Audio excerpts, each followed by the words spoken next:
ఎవరైనా ఒక పెట్టుబడిదారు వచ్చి 250 కోట్ల రూపాయలు ఇన్వెస్ట్మెంట్ పెడితే 12 నుంచి 44% వరకు ఇన్సెంటివ్ వస్తుంది. అదే కానీ ఫస్ట్ 18 monthsలో వచ్చి ఇండస్ట్రీ స్టార్ట్ చేస్తే అతనికి 18% అర్లీ బర్డ్ అంటే మొదటి వచ్చిన వ్యక్తుల కింద అదనంగా మేము ఇన్సెంటివ్ ఇచ్చి ముందుకు తీసుకుపోతున్నాం. దీనివల్ల ఎవరైనా రావాలనుకుంటే ఇమ్మీడియట్గా వస్తే ఈ అడ్వాంటేజ్ ఉంటుంది. రేపు సెట్ అయిన తర్వాత ఎకో సిస్టమ్ వచ్చిన తర్వాత అప్పుడు కానీ రేషనలైజ్ చేసుకోవచ్చు అనే విధంగా ముందుకు పోతున్నాం అని చెప్పి కూడా నేను మీకు తెలియజేస్తున్నా. ఇంకొక పక్కన ఇన్వెస్ట్మెంట్ కానీ స్పెసిఫిక్గా వాల్యూ యాడెడ్ మ్యానుఫ్యాక్చరింగ్కి వస్తే అతనికి 28% additional incentive from basic scenario నుంచి వస్తుంది. ఎవరైనా ముందొచ్చి పెట్టిన ప్రోడక్ట్ని మ్యానుఫ్యాక్చరింగ్లో అడిషనల్ వాల్యూ యాడ్గా పోతే అన్నిటికీ కూడా ఇన్సెంటివ్స్ పెట్టాం. ఒక్క మాటలో చెప్పాలంటే మా ఆఫీసర్స్ మంచి ఎక్సర్సైజ్ చేశారు. Everybody is happy. One of the best policies అని చెప్పే పరిస్థితికి వచ్చారు. దీనివల్ల తప్పకుండా ఇన్వెస్ట్మెంట్ వచ్చే పరిస్థితి.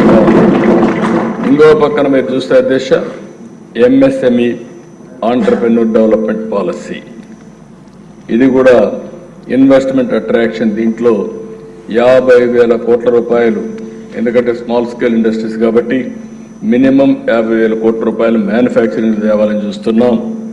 మినిమం ఎంఎస్ఎంఈలు 22 లక్షల మ్యానుఫ్యాక్చరింగ్ కానీ సర్వీసింగ్ కానీ తేవాలని చెప్పి చూస్తున్నాం.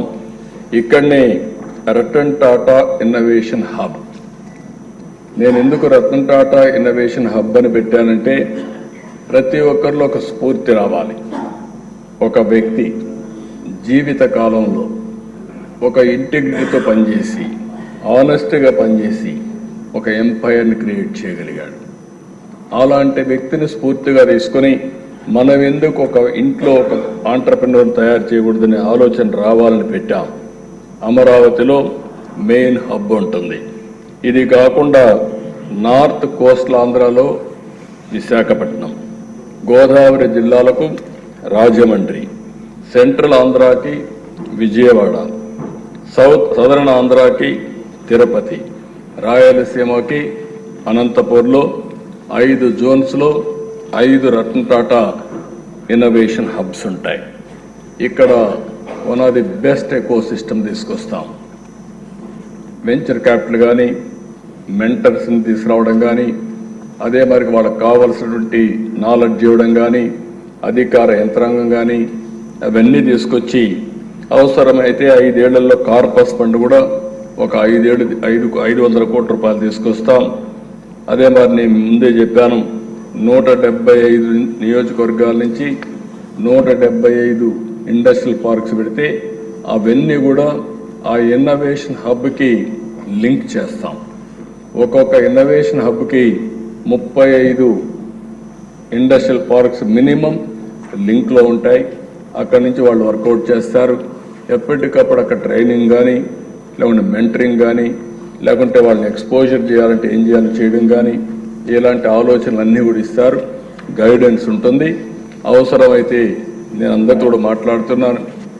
మెయిన్ సెంటర్లో టాటా వాళ్ళని చెప్పి వాళ్ళే మెంటరింగ్ రోల్ చేసే విధంగా, విశాఖపట్నం వస్తే అందరితో అక్కడ ఉండే వాళ్ళందరితో మాట్లాడి ఎవరైతే మెయిన్ ఇండస్ట్రియలిస్టులు ఉన్నారో వాళ్ళు మెయిన్ రోల్ ప్లే చేసి మిగిలిన వాళ్ళందరినీ కూడా పెట్టి ఒక బోర్డు కింద ఈ యొక్క కొత్త ఆంటర్ప్రెన్యూర్స్ని ఎట్లా ప్రమోట్ చేయాలనో చేయించడం. ఇది బిగినింగ్లో కష్టం అనిపిస్తుంది, కానీ మీ అందరికీ కూడా ఒకటే విజ్ఞప్తి చేస్తున్నా, ఆ రోజు ఎట్లయితే ఐటీ రెవల్యూషన్ తీసుకొచ్చామో ఈసారి మళ్ళీ ఆంటర్ప్రెన్యూర్ రెవల్యూషన్ ఆంధ్రప్రదేశ్ తీసుకొచ్చే బాధ్యత ఈ ప్రభుత్వం తీసుకుంటామని చెప్పి కూడా నేను మీకు తెలియజేస్తున్నా.